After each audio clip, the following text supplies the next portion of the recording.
I think Craig Mazin came up with the idea of the punching bag. In comedy, how do you get the audience to care about characters?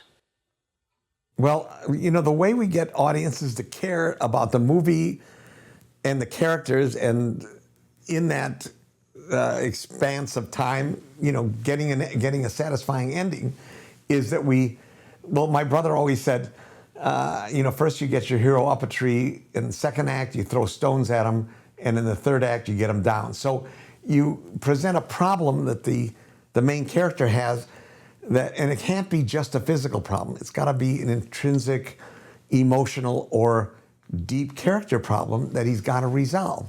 So maybe he's shy, maybe he's this, but he's got to figure this out. And that, I call that the software plot, and the hardware plot is, okay, the pilots are passed out, he's got to fly down the plane. So that's just hardware.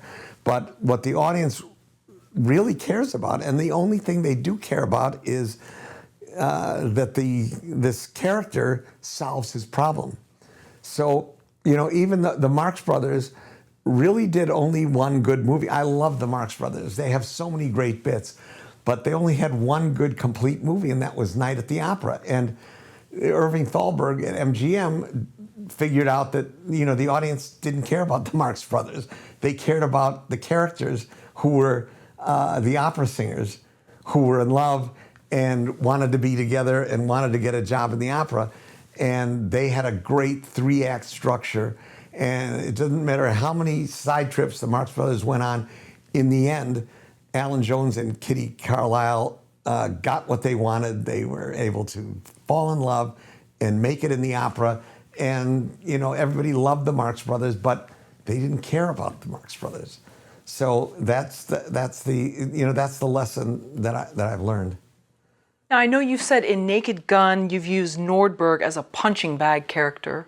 What is that type of character, a punching bag? Well, I think Craig Mazin came up with the idea of the punching bag. And when he didn't participate in the Naked Guns, but he did point out that Nordberg, during the whole, for instance, in the first Naked Gun, kept getting beat up and punched, and the kicker at the end, which you always need in these movies, featured Nordberg rolling down the steps of Dodger Stadium and being catapulted over the railing, and for one last thing. And we didn't need any more, and we backgrounded it, which is another rule, that everything's more effective if you don't point out to the audience. So this is that theory that you pick out one person. Now, you don't have to do it in every movie. I don't know if we had it in Naked Gun 2.5. Oh yeah, we did. Barbara Bush was the punching bag, and I can't remember who had it in 3, but we do use that. We do use that concept. That's a glossary term, not a rule. Okay. And you came up with this glossary of how many words? We came up with the glossary from doing all the Naked Guns and the scary movies. And we would every time we learned a lesson, we put that in the glossary. Are there other character types you like to use in your movies? And we talked about the punching bag character. What other types of characters do we use? Well, the characters in our movies, there's always a dumb guy and a straight guy. So Leslie Nielsen played the dumb guy, but he didn't play it funny. He was just thick. And everybody around him was very serious, like George Kennedy, very serious. O.J. was very serious. But and we just try to isolate the comic persona from all the straight people around them. And the Marx Brothers did that too. Everybody around them were very straight. And I suppose that's another rule, but that'll probably be in the glossary. But with Lloyd Bridges, he played it straight, and then his like sort of airline assistant, the person that was in the control room with him, Well, was silly and over the top and fun. Lloyd Bridges played it straight, and then here's a big rule we broke, which is called Jerry Lewis. And right in the middle of the airplane movie is this crazy air controller guy named Johnny, and that was played by Steven Stucker, who was in our theater show. And he was in our show for 5 years, and he played exactly that flamboyant character. And so we knew we wanted to put him in the movie, so we stuck him in there. Plainly, the 15th rule, there are no rules. And he's funny. He fit in fine because everybody else was very serious and straight around him.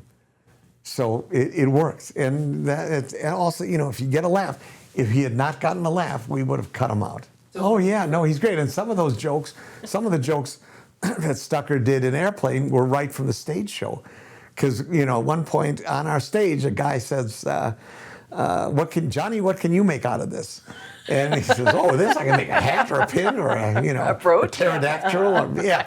And these things got great laughs. And also, you know, we did the thing with Bo Caporal and Pat Proft in our stage show of, I don't remember, Copper, and maybe this will refresh your money, and he gives them money. And we did that on stage. We do it in Naked Gun. We've sometimes heard from writers that their characters will speak to them. Has this happened to you? And what do they say? Well, people say that, writers say that sometimes when they write characters, the characters will speak to them.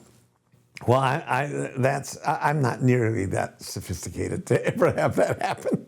I don't even think about it. We just write the characters. They don't, you know, and we pattern our characters after characters we see in movies, and we imagine them to be those characters. So Bob Hayes was Dana Andrews in 0 Hour, and Julie Haggerty was Dana Andrews' wife, Linda Darnell. But we don't care about the characters. We just write the jokes, and fortunately we had Arthur Haley write that character for us in 0 Hour that we used for Bob Hayes. And we did that movie, and we thought, hey, great, we just fill 80 minutes with jokes, and we got a movie. So, and we just had to learn. So MasterCrash will hopefully be helpful to people to avoid the mistakes. And, you know, we made plenty of mistakes. And if you learn from them, you know that you need this stuff. Thank you for watching the video all the way to the end. Here is a complimentary question from our book Story Questions.